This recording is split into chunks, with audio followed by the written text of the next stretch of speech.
E aí, pessoal, boa noite a todos. Nessa quinta-feira, este é o Realpolitik e a gente está chegando aí, né?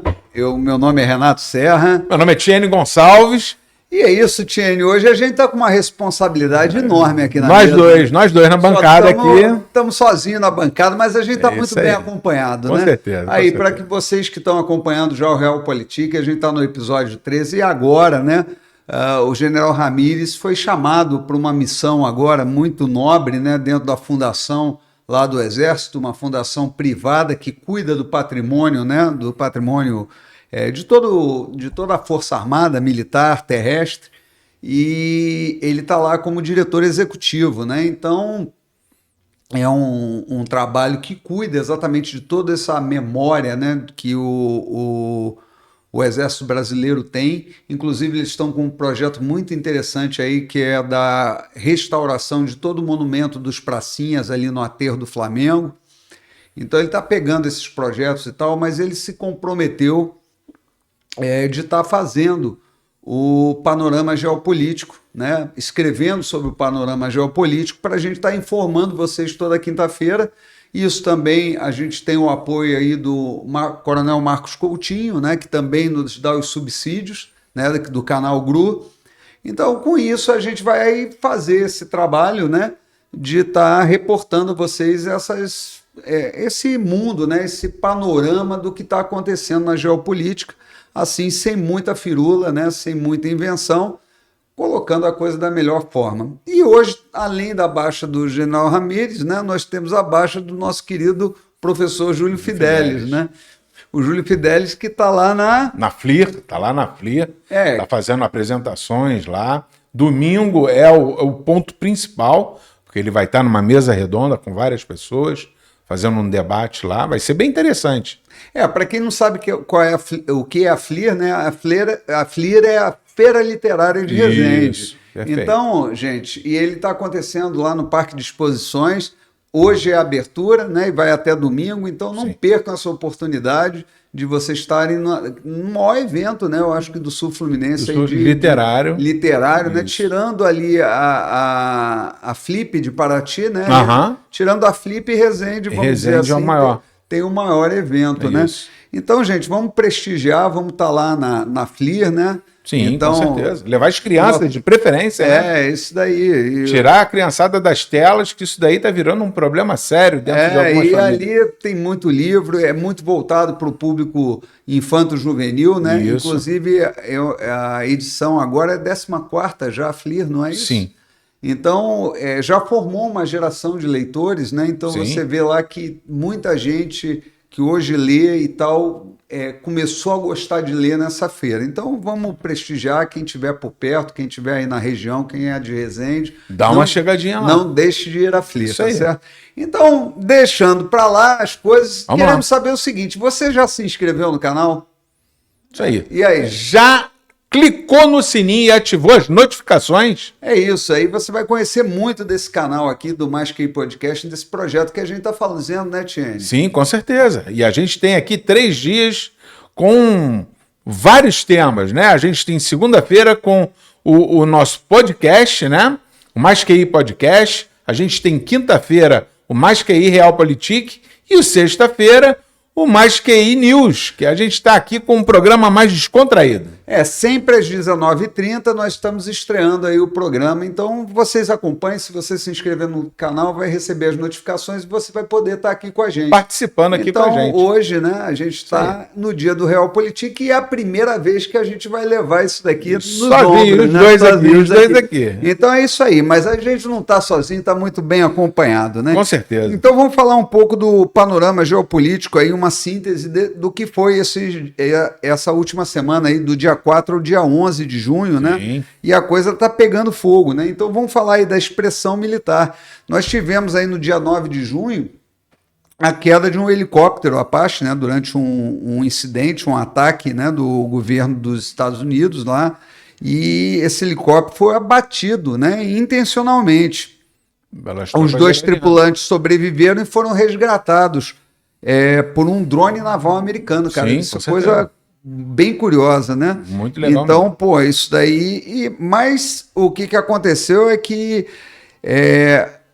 Não aconteceu só esse episódio, né? Isso daí foi no dia 9, no dia 11, inclusive hoje, né, de madrugada, né? Quer dizer, entre ontem e hoje, né, nós tivemos aí um outro incidente. Um outro incidente, e esse foi mais grave, né? Sim. Nós tivemos ali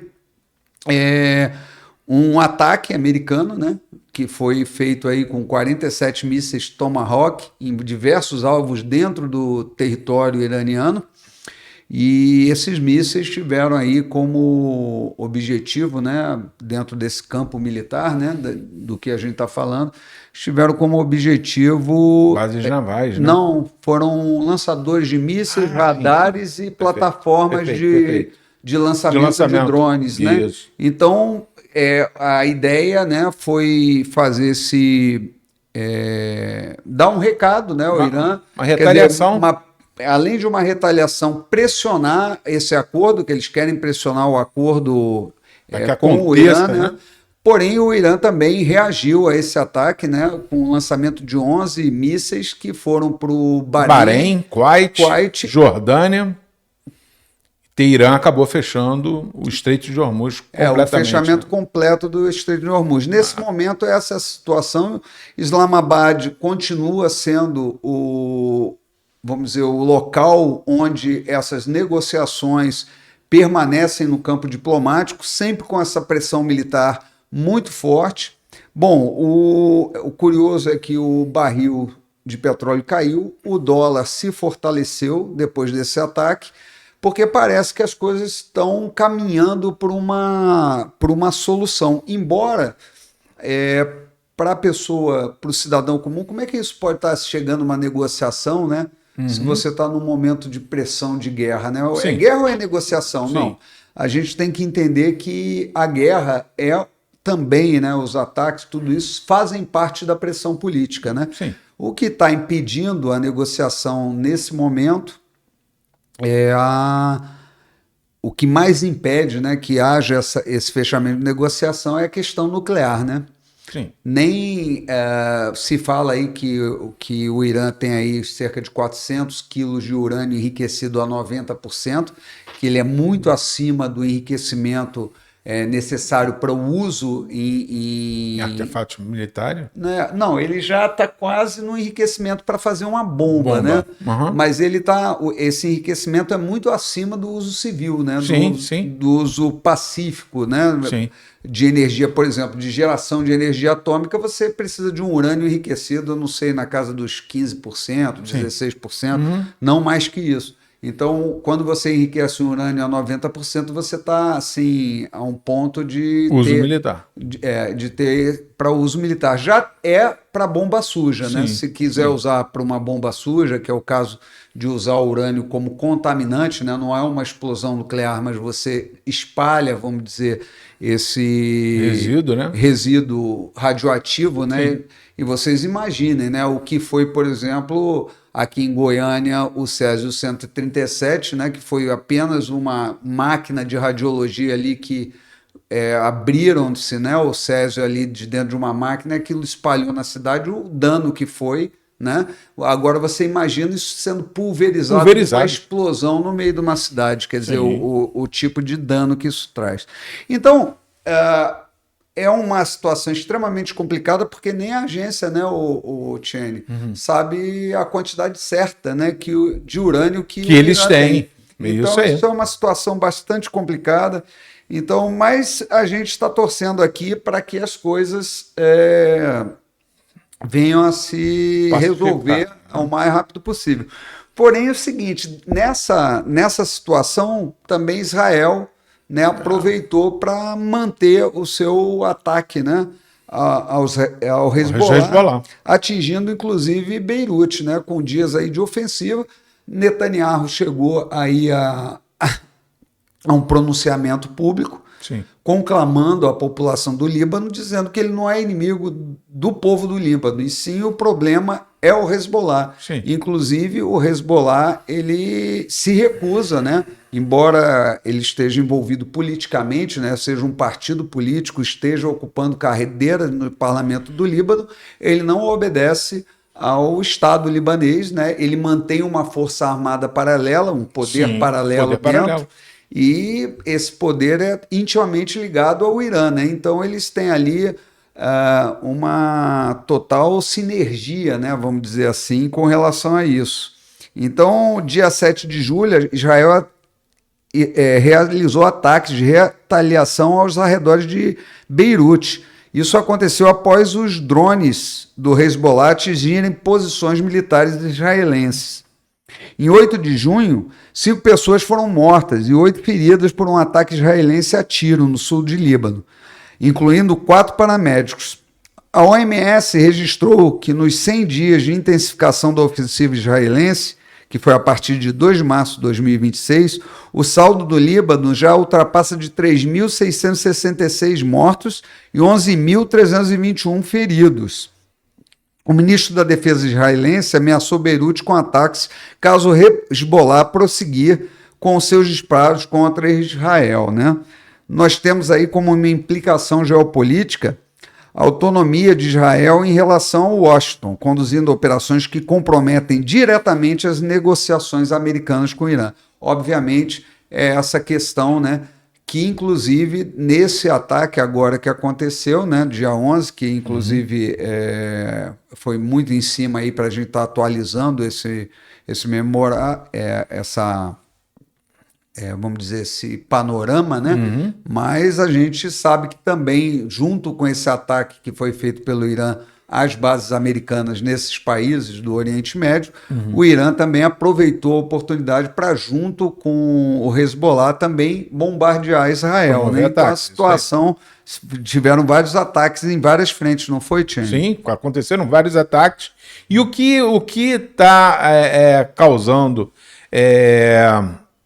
um impacto político muito grande agora, nesse momento, fora essas ações, o Paquistão ter entrado agora, né, como mediador entre esse conflito aí, Estados Unidos e Irã, enquanto a pressão internacional cada vez cresce mais, né?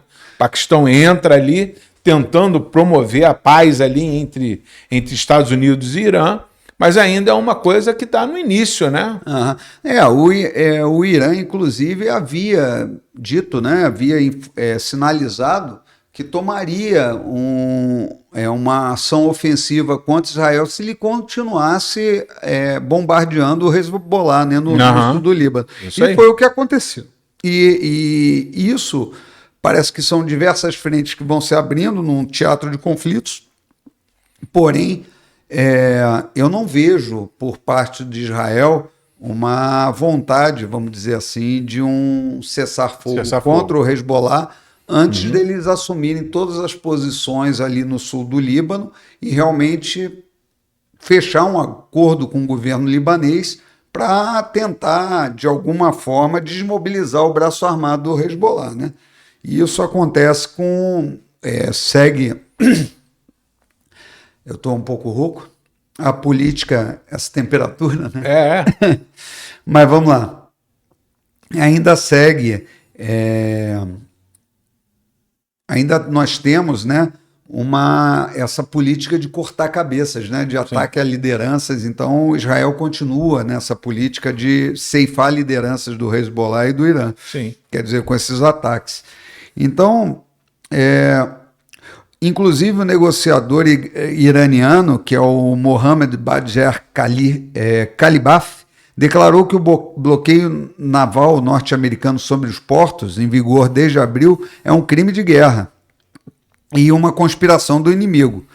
Trump, por sua vez, reafirmou que o bloqueio permanecerá em plena força, até que um acordo de paz final seja alcançado, argumentando que essa medida confere maior alavancagem a Washington do que ataques militares. Nisso, o Trump tem razão, né? Porque o Irã é muito dependente, vamos dizer assim, do comércio mundial, né? Ele é um país, vamos dizer, a gente não pode esquecer que aquela região é uma região meio desértica, né? Então, questão de alimentos e tal, muito da parte de... O Brasil exporta muito para eles, para o Irã, né? Frango e principalmente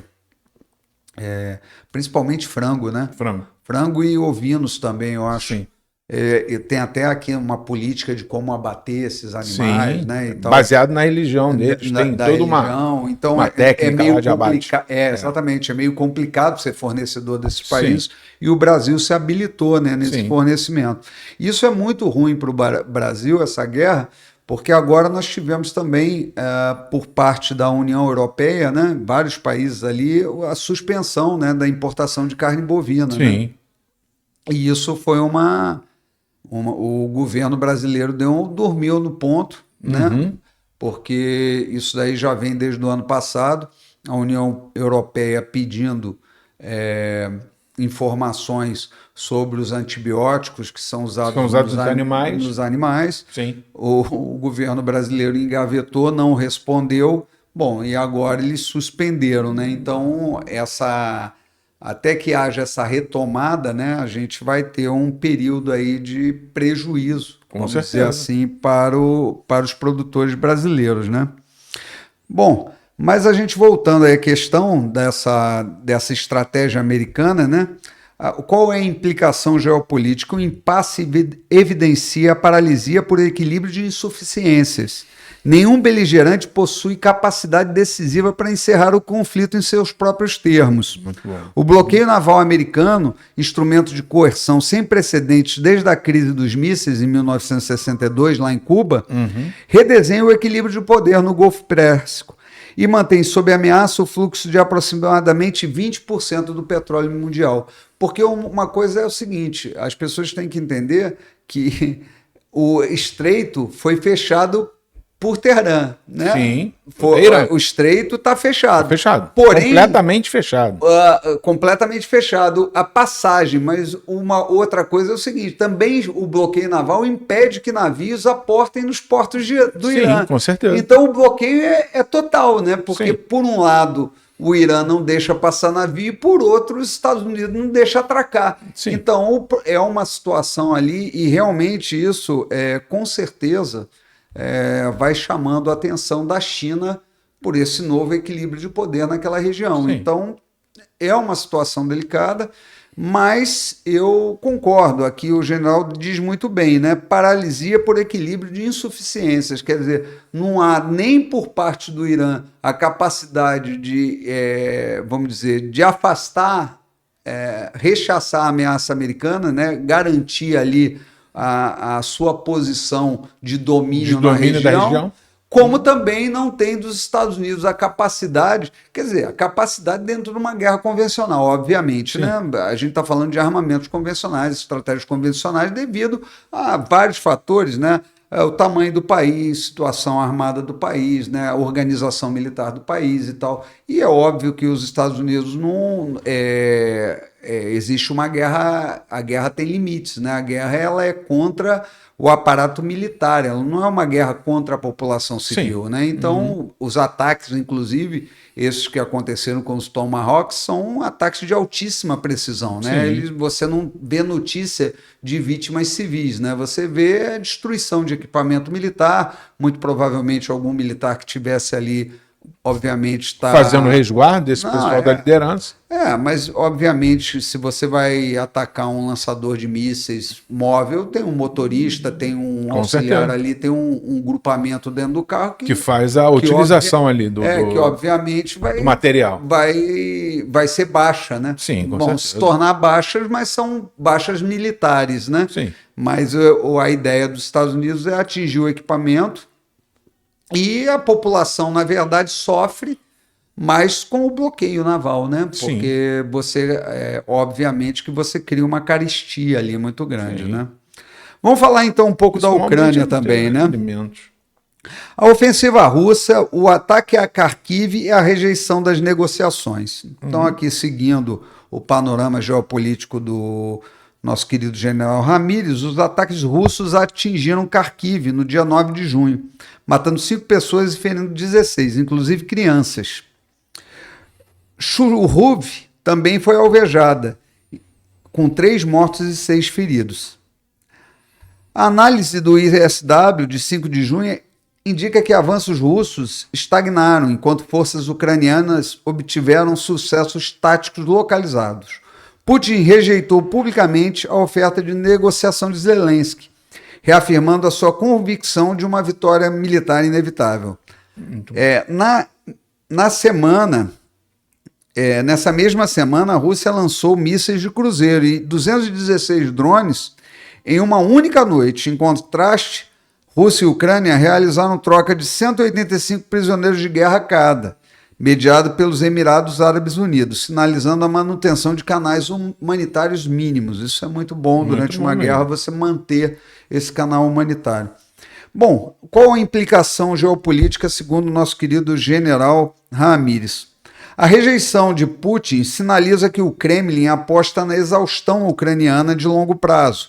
Para o Brasil, dependente de fertilizantes de origem russa e bielorrussa, a prolongação do conflito representa vulnerabilidade estratégica e estrutural na expressão econômica do poder nacional. É isso que a gente fala, né? A nossa dependência desses insumos, né? Dos fosfatos, né? Sim. Fósforo, vamos dizer assim, são os insumos agrícolas, né? Os fosfatos e não chegam, né? O Brasil, embora tenha condições de ser autossuficiente, ele não tem um planejamento, vamos dizer, estratégico para estar produzindo isso. Quer dizer, isso é uma questão que a gente tem que entender um pouco, e aí eu acho que é importante a gente falar, Otiene, é que nesses países como Rússia, China, que são países socialistas, eles durante muito tempo, o Estado investe na produção desses insumos, né, desses meios de produção. Durante muito tempo eles ficam dando prejuízo, né? O que a iniciativa privada não aguenta, à exceção dos Estados Unidos, que tem essa capacidade, a iniciativa privada tem essa capacidade lá. Sim. De investir uma década tomando prejuízo para depois aferir lucro. Países em desenvolvimento não têm essa capacidade, pelo menos para a iniciativa privada. Isso tem que ter capital público mesmo, para manter isso. Não consegue manter. Até que você ganhe escala, né? Sim. Até que você chegue num patamar que aquilo comece a gerar lucro. Quer dizer, que você tem uma escala tal de produção. Então, para você ter uma escala tal de produção, você tem que investir muito. Muito. Então, o Brasil opta por não investir porque é mais barato importar. Porém, quando acontece algo como esse... Encarece o produto. Encarece o produto. Não, mas o pior não é nem encarecer. O pior é você não ter o produto. Sim. Né? Você ficar... porque à mercê do envio disso para cá. E aí há uma quebra de safra. Sim. Quer dizer, e a gente está falando de comida. E aí não adianta as pessoas falarem essa ficção que que é o pequeno produtor que vai sustentar. Que sustenta o consumo. Não é. O pequeno produtor no Brasil, se você for analisar os números claros ali que são apresentados pelo Ministério da Agricultura, que são um número, não é o que o pessoal fala, 70% vem da agricultura familiar, é mentira. É mentira. É 20%. Cerca de 20% realmente do que nós consumimos no país vem da agricultura familiar. 70% em itens assim, tipo morango, tipo algum item ou outro, vamos dizer assim, que você tem muito específico. Realmente a agricultura familiar é 70%. Sim. Porque é onde necessita de muita mão de obra ali, e você realmente não tem você não tem aquela agricultura extensiva, né? Agora, os outros 80% do consumo nacional, ela vem do agronegócio mesmo, vem dos médios e grandes produtores. Então não adianta a gente se iludir. Quando há uma quebra de safra aqui, ou uma quebra de produção, isso vai afetar diretamente a população que consome, tá certo? Com aumento de preço, isso é óbvio, e eu espero, e a gente espera que não haja carestia, né? Oferta e demanda, né? Mas aí a gente tem essa questão muito problemática, né? Mas vamos seguir então, né, Otiene? Você quer acrescentar alguma coisa com relação à guerra da Ucrânia? Não, o que eu estou vendo é cada vez se intensificando mais, né? Ao invés de a gente estar conseguindo ver menos volumes de ataques, a gente tem visto mais ataques também um pouco mais precisos, né? Tanto uma parte quanto outra parece que se aprimoraram mais no uso de drones e na qualificação desses ataques, né? Houve ataques, inclusive, em São Petersburgo, né? Estava Sim. tendo vamos dizer assim, um fórum econômico lá deles, né? Dos russos, para falar de investimentos, né? Tentar atrair capital. Enquanto isso estava acontecendo, a Ucrânia estava mandando drone para lá e aquele negócio, né? O cara manda 200 drones, tá bom, ele abate 180, mas os 20 que passam Causam fazem prejuízo. um estrago desgraçado, né? Sim. É isso aí, gente. Vamos seguir então com o nosso panorama. Espero que vocês estejam gostando. Vamos falar da Coreia do Norte. Vamos lá. Que inspeciona o arsenal nuclear às vésperas da cúpula de Pequim. Um dia antes da chegada de Xi Jinping a Pyongyang, Kim Jong-un visitou uma planta de fabricação de material nuclear de grau militar, declarando que a RPDC deseja ampliar exponencialmente as forças nucleares do Estado. Na véspera anterior, Kim havia inspecionado uma indústria de munições balísticas e de cruzeiro. A sequência foi amplamente interpretada como sinal deliberado dirigido à delegação chinesa e ao mundo. Vamos dizer assim, né, o maior fornecedor desse tipo de armamento, né, nuclear e balístico para a China é realmente a Coreia do Norte. A Coreia do Norte é uma grande... eles investiram durante muitos anos em pesquisa nuclear, né, e você vê um país que tem uma condição, vamos dizer, bastante precária, né, com relação a desenvolvimento tanto humano quanto de desenvolvimento da sua população, mas estão aí na linha de frente da fabricação de armas balísticas, mísseis de cruzeiro e inclusive armamento nuclear, né? Então eles têm que sentar na mesa, todo mundo tem que sentar na mesa com eles para conversar, né? Tem que sentar, isso aí. Mas vamos lá, qual é a implicação geopolítica disso que aconteceu aí na Coreia do Norte? Que explora sua crescente aproximação com Moscou. Troca de tropas por recursos. Quer dizer, Moscou hoje precisa de tropa na linha de frente, né? Então faz esse intercâmbio porque, obviamente, que lá a Coreia do Norte precisa de insumos, né? Com certeza. Aço, trocas.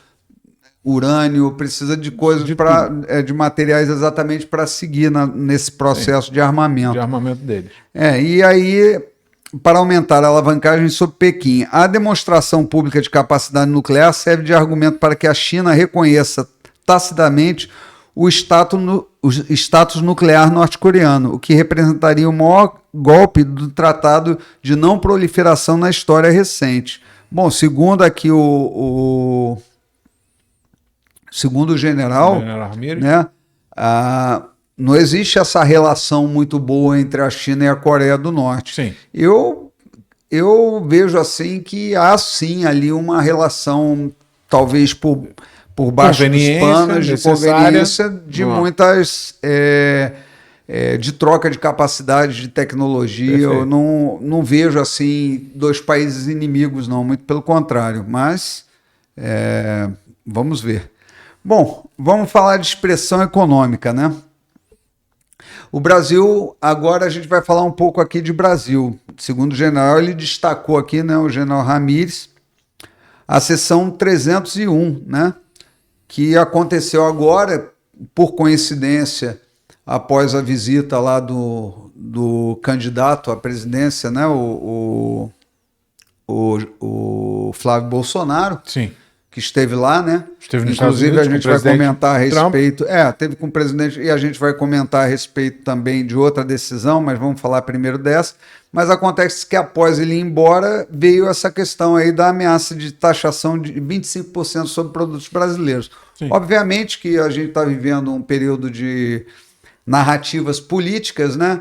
Então a primeira coisa que se vinculou foi esse aumento à sua visita. Mas o que a gente sabe é que o Trump, em junho do ano passado, né, junho ou julho do ano passado, ele acionou essa sessão 301, né, nos Sim. Estados Unidos, que exatamente denunciando algumas práticas abusivas do Brasil e preparando exatamente uma argumentação para saber, né, se essas práticas eram realmente abusivas ou não e tal. Isso é um procedimento legítimo, tá? Como é legítima a defesa do Brasil. Quer dizer, nada é feito, vamos dizer assim, não existe, dentro da diplomacia, não existe amizade, existem interesses.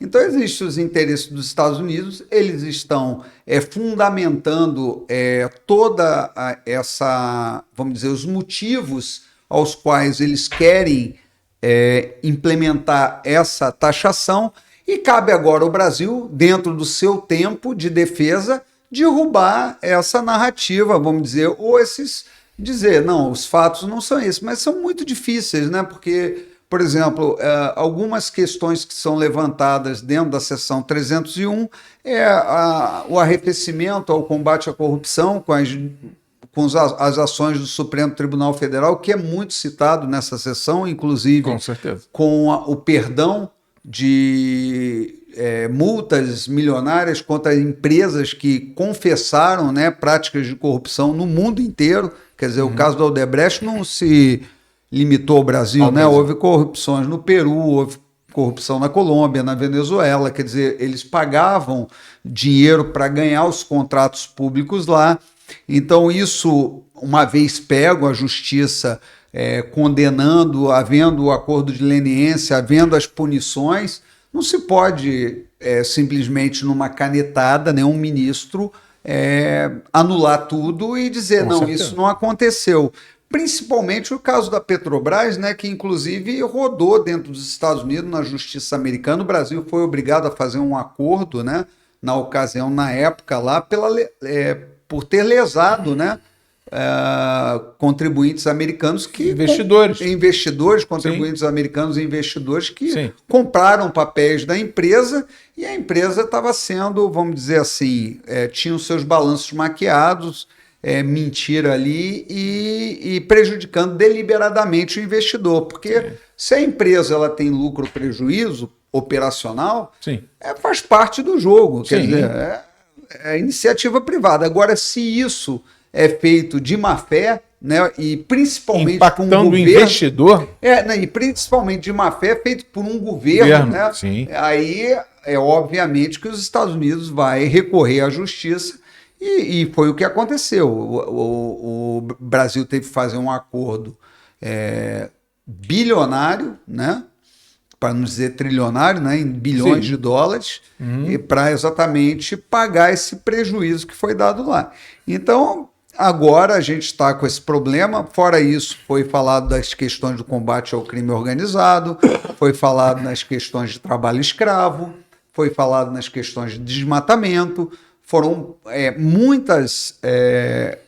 a seção 301 tem muitas nuances. Ela abrange, né, muitas coisas. Eu vou até seguir aqui com o que o general nos colocou, né, que em 1º de junho de 2026, o Escritório de Representantes Comerciais dos Estados Unidos, como eu havia falado em junho, né, publicou determinação formal no Federal Register, concluindo que as práticas comerciais brasileiras em 6 áreas são não razoáveis ou discriminatórias e restringem o comércio americano, comércio digital de serviços de pagamento eletrônico, assim, o Pix entrou nisso, tarifas preferenciais ao México e à Índia, foi outro fator, a execução de normas anticorrupção, que eu havia falado, a proteção de propriedade intelectual, entrou também a pirataria nesse caso, o acesso ao mercado de etanol, né, a taxação do etanol para os Estados Unidos, que nós recebemos lá, é quase a metade do que a gente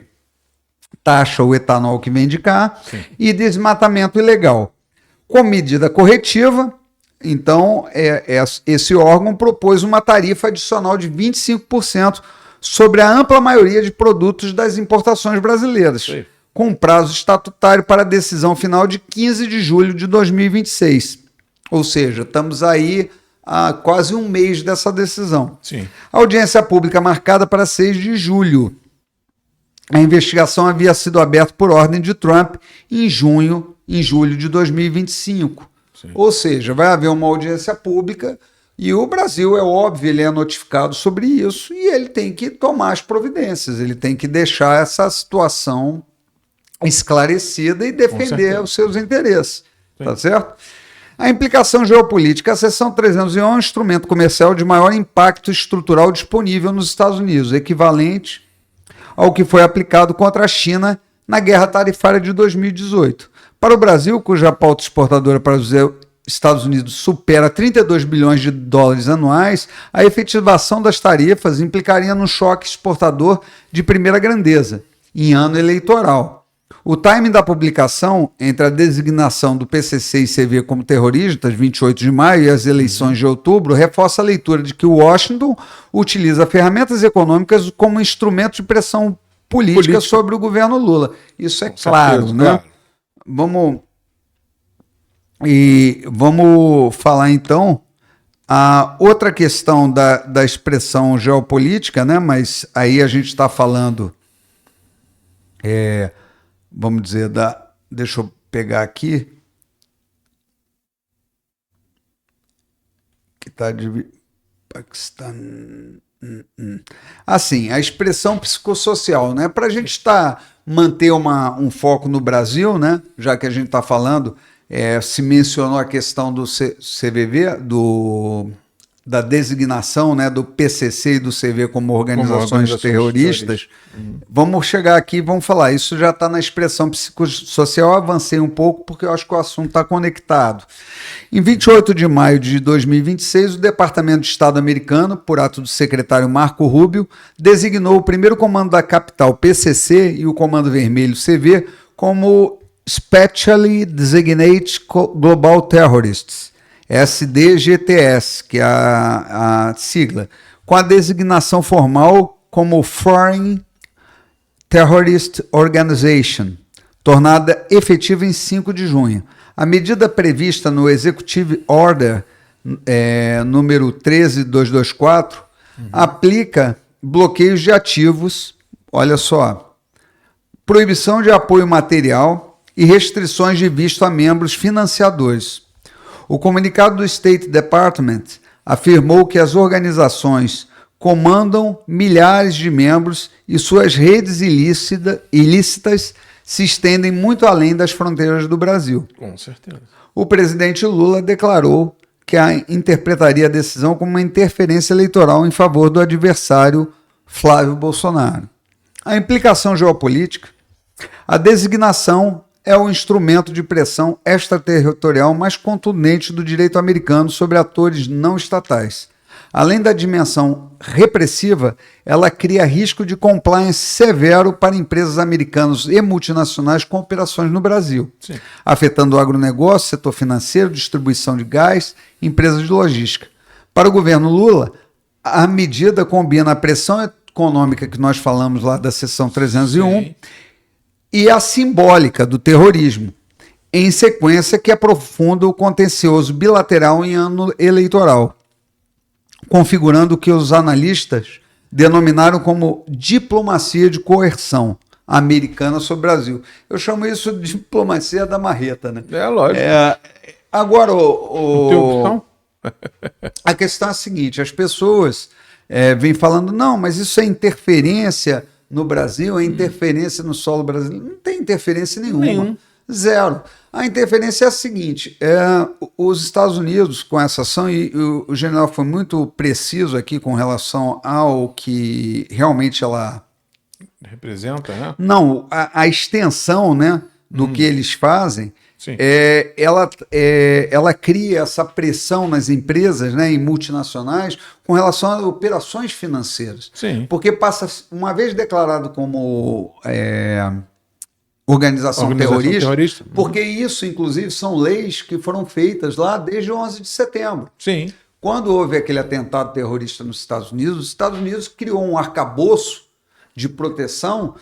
E a gente sabe que o terrorismo ele só funciona com financiamento de grandes somas e esse trânsito de dinheiro ele só pode ser feito não é na mala, Cara, não tem como fazer. Não Tem como que ter o cara botar instituição milhões financeira. e milhões de dólares dentro de Justamente. uma mala, não dá. Ele como mesmo um pallet de dinheiro, sim, dois um container um de container dinheiro. de dinheiro, não dá para transportar isso. Então isso é feito através de sistemas SWIFT, transferências Sim, e com tal, certeza. com aparência de legalidade. Mas no momento que os Estados Unidos cria isso, ele tem vários instrumentos que ele não precisa, o governo não precisa pedir autorização judicial para rastrear essas movimentações financeiras. Justamente.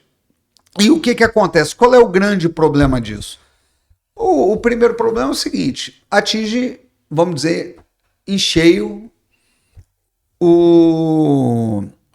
a movimentação financeira. Movimentação financeira, os bancos que estão fazendo esses envios internacionais, quem está fazendo essa operação, essa intermediação entre os bancos e esses organismos que foram taxados aí como terroristas agora, né?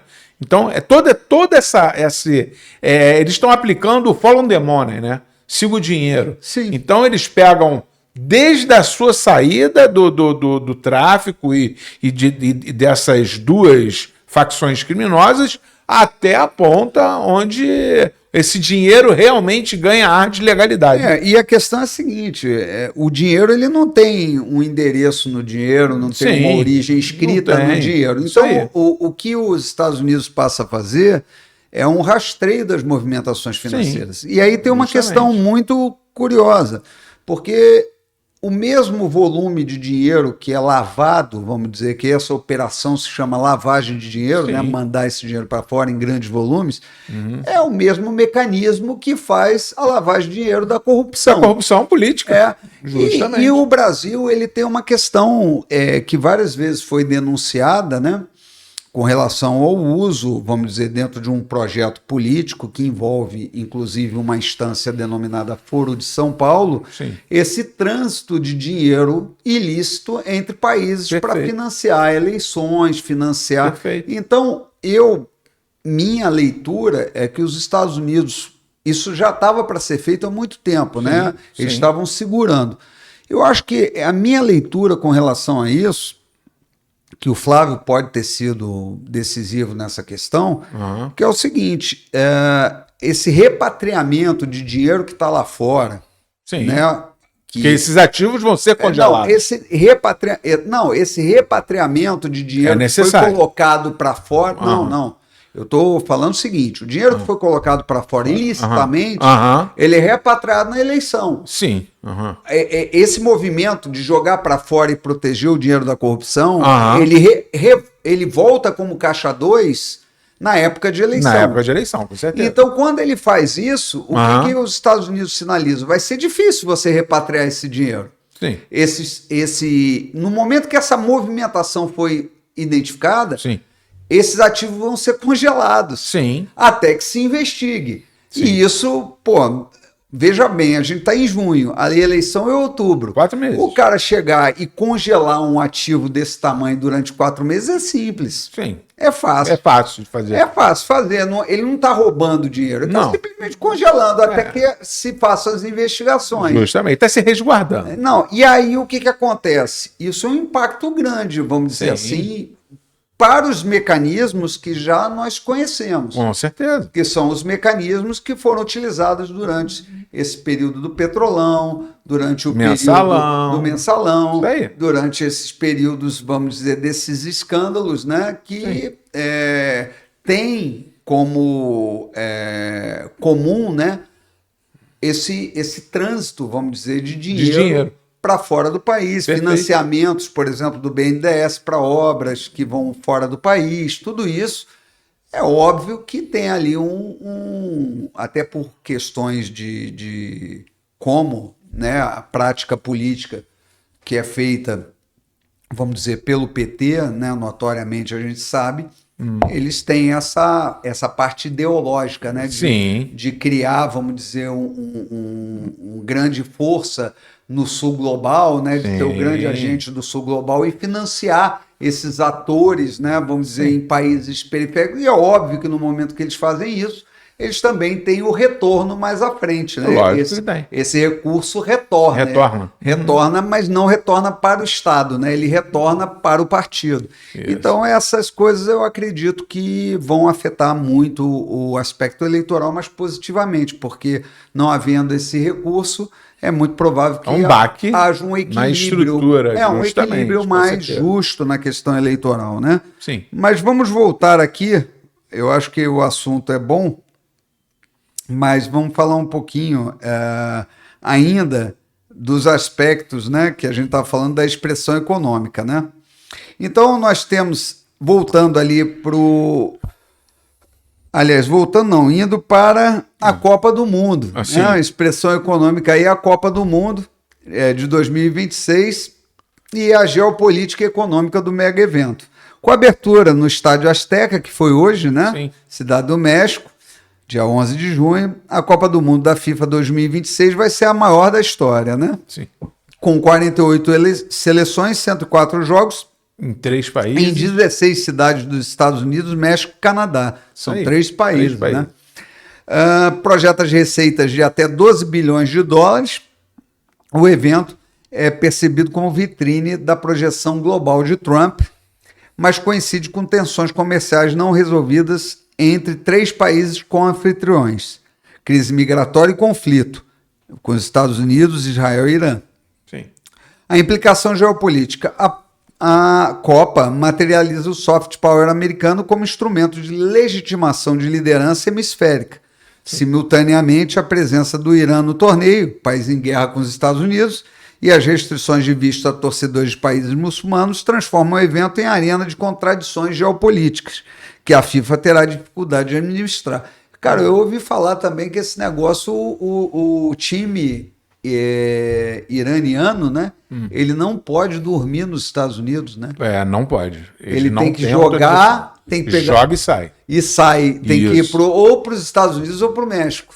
Ou para o Canadá ou para o México. Aliás, ou para o Canadá ou para o México. Nos Estados Unidos ele não pode ficar. Não pode, ele não só, pode dormir, ele né? só tem a permissão para entrar no país, fazer o jogo e sair.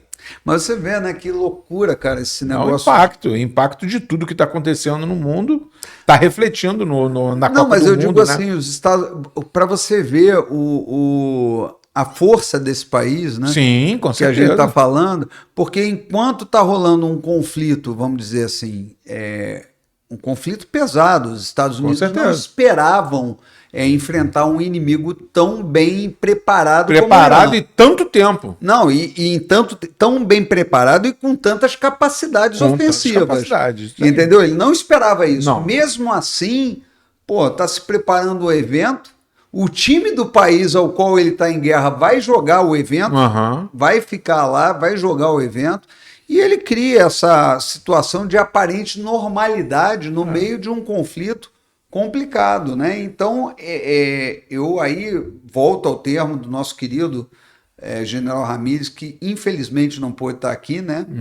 Foi fazer um exame, precisava fazer uma anestesia e ele está se recuperando. Ele vinha, né? E em cima da hora ele falou que não poderia por causa desse mal-estar que a anestesia dá e tal. E obviamente que a gente não ia forçar a barra, né? Com certeza não. Para ele vir. Mas eu vou usar a expressão dele. Isso me parece assim uma clara efeito, impacto da nova desordem mundial. Nova desordem mundial, com certeza.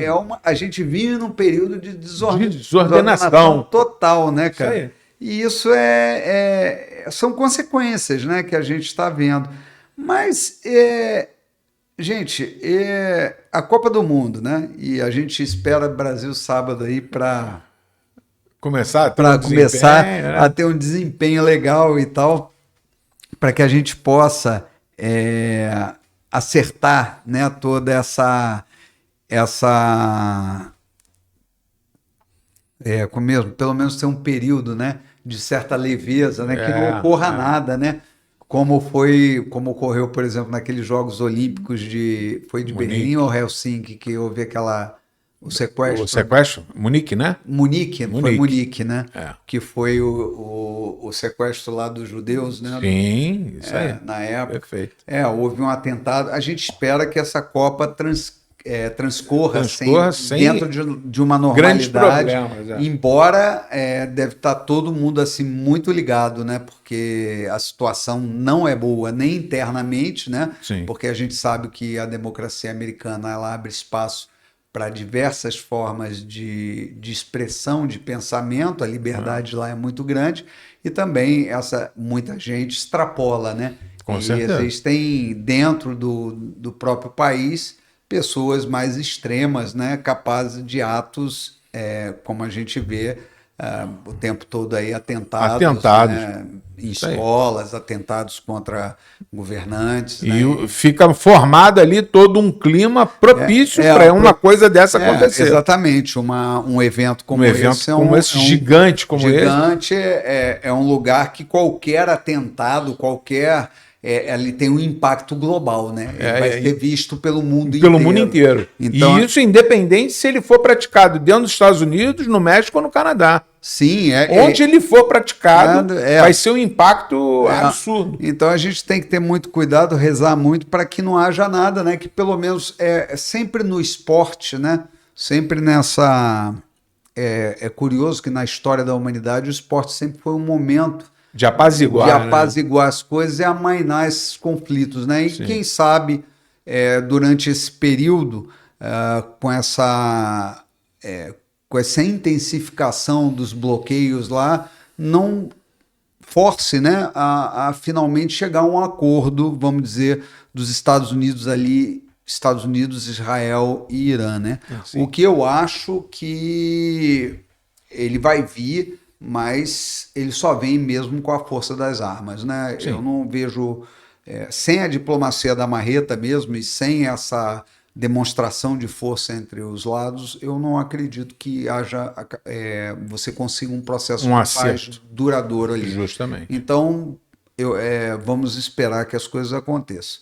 Enfim, eu acho que nós passamos aí. Tem alguma coisa aí do Marco? Vamos falar aí da análise GRU, né? Pode ser.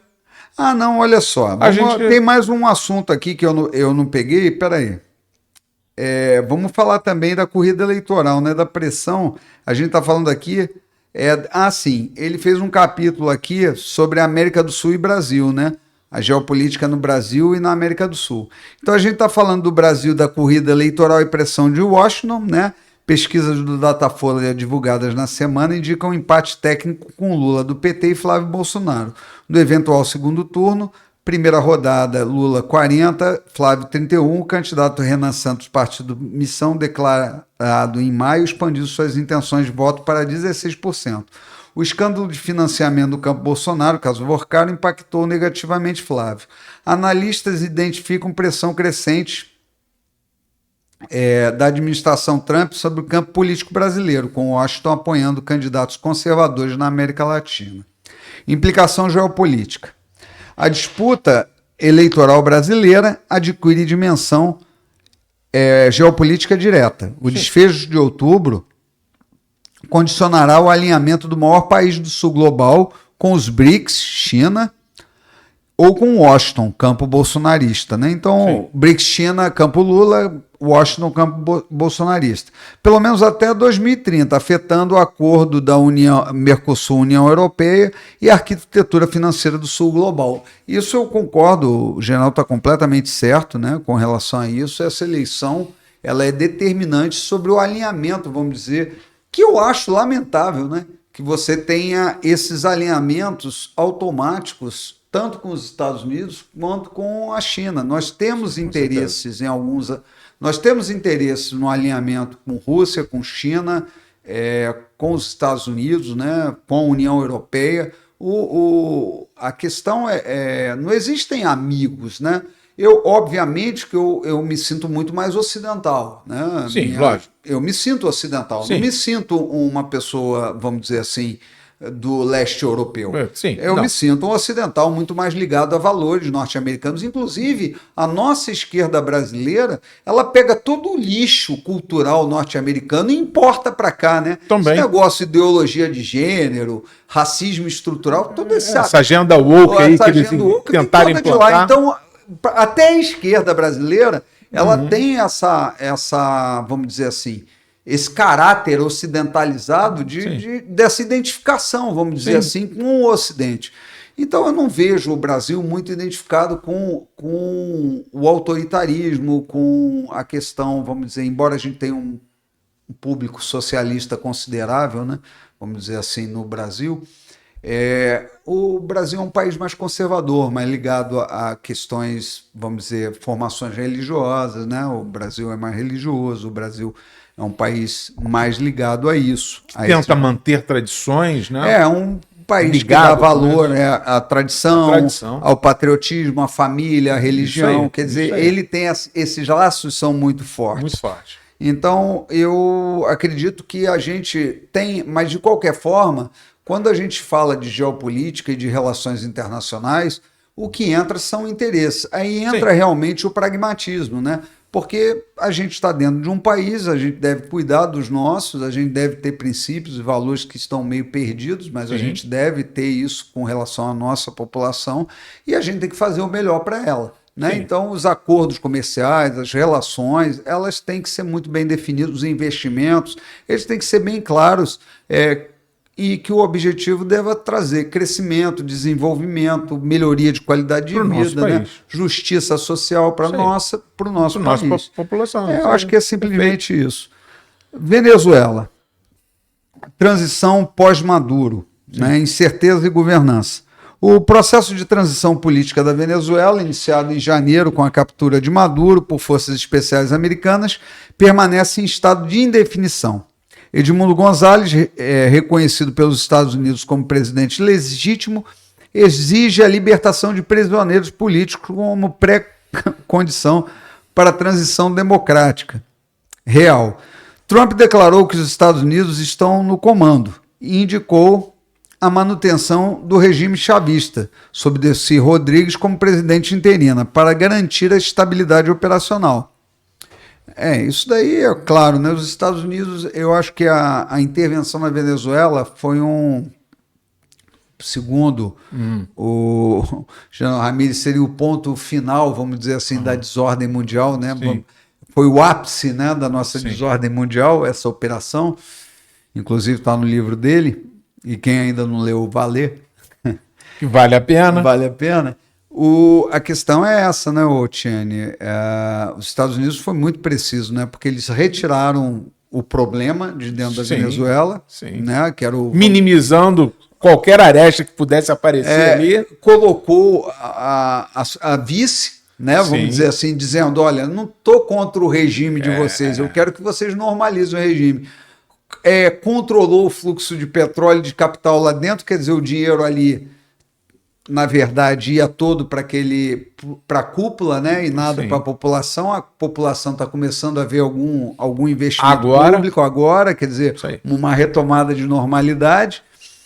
E, obviamente, que os Estados Unidos quer que a coisa ali vá se acertando, mas também não quer um país instável. Eu acho que eles tomaram uma decisão, foi muito sábia, porque você vê, não houve maiores instabilidades. A instabilidade causa prejuízo ao americano. Eles não vão querer isso. Aí eles retomaram lá as refinarias, a exploração, as tax code da vida foram para lá, né? Eles, na verdade, eles conseguiram reaver aquilo que eles tinham perdido, né? Quando o Chaves repatriou aquilo ali tudo. Na verdade, expropriou. Expropriou, né? Isso aí. Expropriação chavista. Isso aí, perfeito. Agora volta, né? Sim. Mas aqui, olha a implicação geopolítica segundo o nosso querido General Ramírez. A Venezuela, pós-Maduro, configura maior teste no hemisfério da doutrina Monroe, né? Na verdade, doutrina Monroe, do Donald Trump, reconfigurada por Trump. Intervenção militar sem transição democrática efetiva, que foi o caso.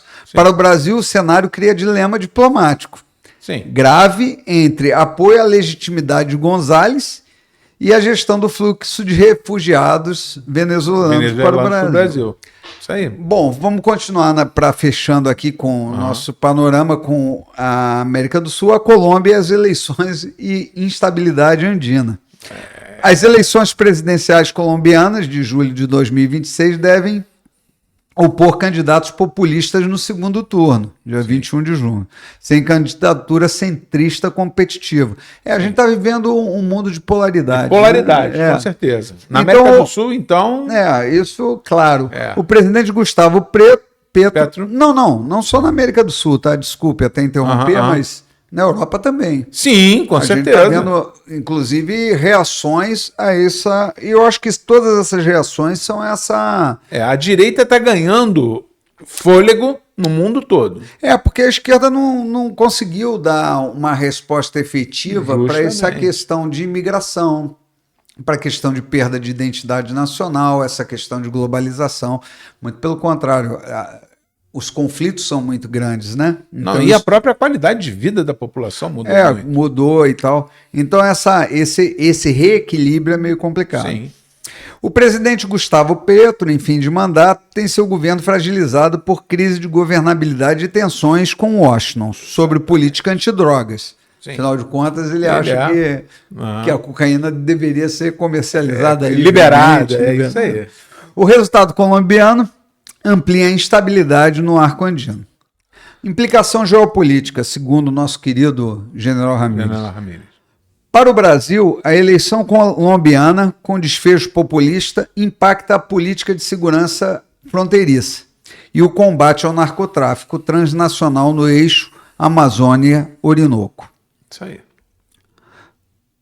Brasil, com relação à crise, né, a ONU, no posicionamento das crises do Irã, Líbano e Ucrânia, né? Como membro rotativo do Conselho de Segurança, aí a gente está falando do Conselho de Segurança da ONU, em 2026 o Brasil manteve postura de não alinhamento ativo nas 3 grandes crises em pauta: conflito Irã, Estados Unidos e Israel, guerra Israel-Hezbollah, no Líbano e a guerra, quer dizer, os 3 conflitos, né? Os Estados Unidos não entrou aliás, o Brasil, né, fez um não alinhamento, né? Com nenhuma parte. Nem na guerra do Irã, nem na guerra de Israel, né, com o Hezbollah, e nem na guerra russo-ucraniana. Sim. Fontes diplomatas indicam que Brasília defende o retorno a negociações e a reabertura do Estreito de Hormuz.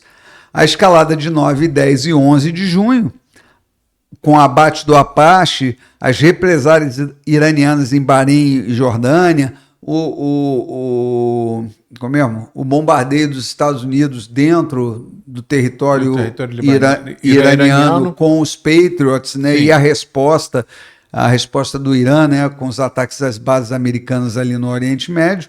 O Brasil, de demandas crescentes de posicionamento, ele fica, né, sob pressão, né, de posicionar-se no Conselho de Segurança, né, nas votações em urgência. E isso é tudo que o Brasil não queria. Justamente.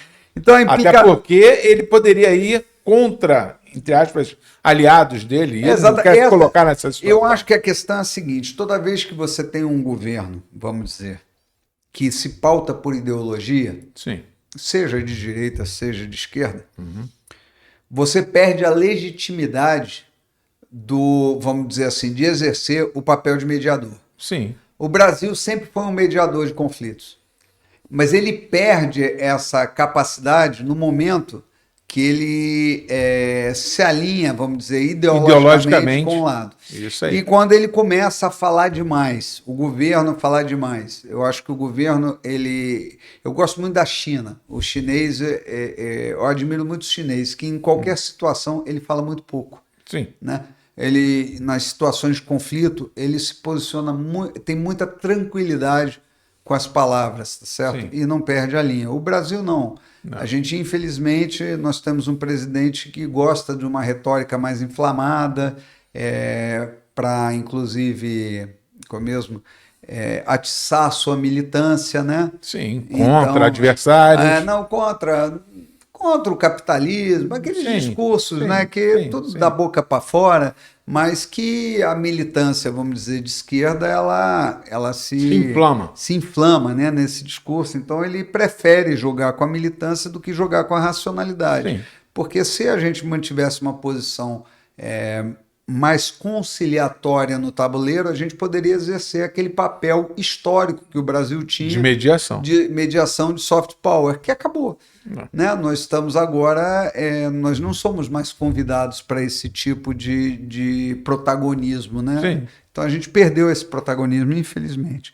Mas agora ele fala a implicação geopolítica. O assento no Conselho de Segurança da ONU, em 2026, confere ao Brasil janela histórica para afirmar o papel de mediador construtivo. Contudo, a pressão da seção 301 e a designação do PCC-CV criam um constrangimento inédito. O Brasil deve deliberar sobre conflitos ao qual o principal beligerante dos Estados Unidos é, simultaneamente, o país que mais exerce pressão coercitiva sobre Brasília. Sim. Isso também é uma outra questão. Né, que passa, mas eu acho que exatamente essa pressão coercitiva que vem dos Estados Unidos, ela vem em resposta, ela não é um ataque deliberado, ela é uma resposta a uma postura que o Brasil assumiu em relação aos Estados Unidos. Isso né? aí, perfeito. Em vários discursos nesses últimos 4 anos, em vários posicionamentos. Sim. Enfim, gente, esse foi o nosso panorama geopolítico, né? Foi bom pra caramba, muita informação que a gente falou aqui. A gente interessante, tudo que a gente falou aqui foi bem interessante, a nível Brasil até. Ô, Tiene, vamos dar uma moral aí para o nosso querido Marcos Coutinho e para o Marlos. Pô, fala aí da Substack dele. O Substack dele aí, a gente falar da Análise GRU, né? Análise GRU, vamos lá. Análise GRU, agora esse é do conflito no Oriente Médio. Né? Isso, Terceira Guerra do Golfo. Terceira Guerra do Golfo. Aí, vamos falar da Terceira Guerra do Golfo aí na visão do Marcos Coutinho aí, na análise do canal GRU. Se você não conhece o canal GRU, vá lá no YouTube também, se inscreva no canal. Deixa eu só achar aqui, porque a gente está com 2 textos aqui. Pega aí. Aí tem aqui o... Então, pessoal, olha só. Escalada aqui. Se você ainda não é inscrito no canal, aproveita agora, se inscreve no canal, ative as notificações, acompanha a nossa programação. Toda segunda-feira a gente tem o Mais Que Podcast, às 19h30, trazendo aí pessoas interessantes no meio de empreendedores aí, bem legal, o pessoal já acompanha, já estamos na 5ª temporada, é o 5º ano do canal.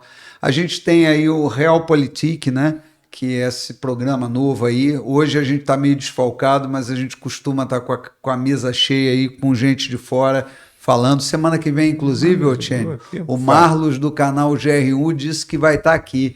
Então, gente, semana que vem, tá? A gente vai estar recebendo ao vivo aqui, presencialmente. Quer dizer, o Marlos vai estar aqui? Marlos presencialmente vai sair lá de Campo dos Goitacazes, subir a serra e vir para cá, sentar na nossa mesa para estar fazendo esse bate-papo aqui com a gente. O cara especial ali do canal GRU, junto com o Marco Coutinho. Vamos ver se a gente consegue estar com o general aqui. Presencialmente ele não vai estar, mas vamos tentar ver se ele consegue entrar ao vivo. Via link, mas se ele não tiver, muito provavelmente ele vai estar no bate-papo. Então é isso aí, gente. Vamos lá. E pegou aí... E a análise GRU fala aqui o seguinte, vamos lá. A escalada atual demonstra que o conflito entrou em uma fase, né? Estados Unidos, Irã, Israel também combatendo ali o Hezbollah. Entrou num confronto direto e simultâneo entre múltiplos teatros, com o Irã adotando uma postura ofensiva inédita ao atingir bases americanas em 3 países diferentes e fechar o Estreito de Hormuz.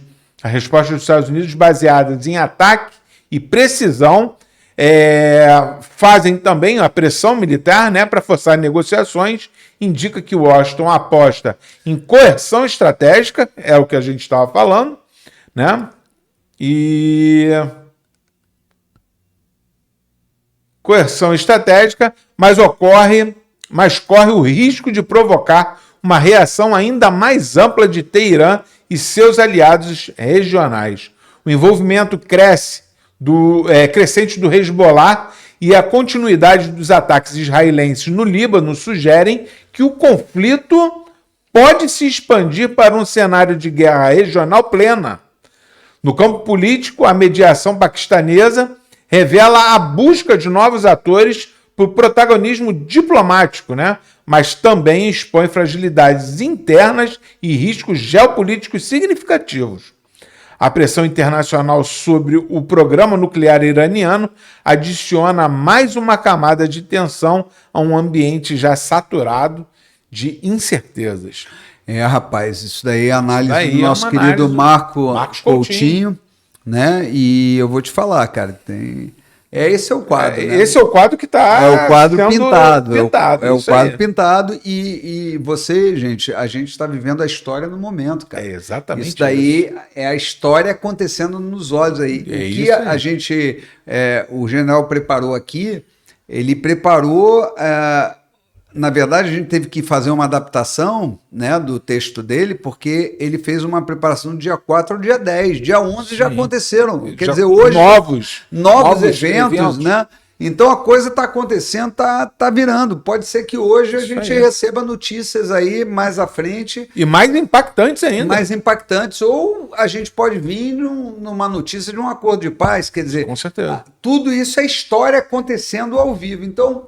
acompanhe a gente aí que vocês vão ficar muito bem informados, não é? Com certeza, com certeza. Com todo o aparato que nós temos aqui e as cabeças que nós temos nessa mesa aqui, normalmente, a gente vai conseguir muita informação interessante. Com todo esse conteúdo que o general Ramírez está disponibilizando para a gente, e a gente, de forma exclusiva, está trazendo para vocês, com certeza. Então, olha, venham para cá, assistam, vejam que vocês vão estar muito bem informados, muito mais informados que qualquer TV aberta. Com certeza, o que a gente fala aqui, emissora nenhuma aberta fala. Com certeza. Isso aí, gente.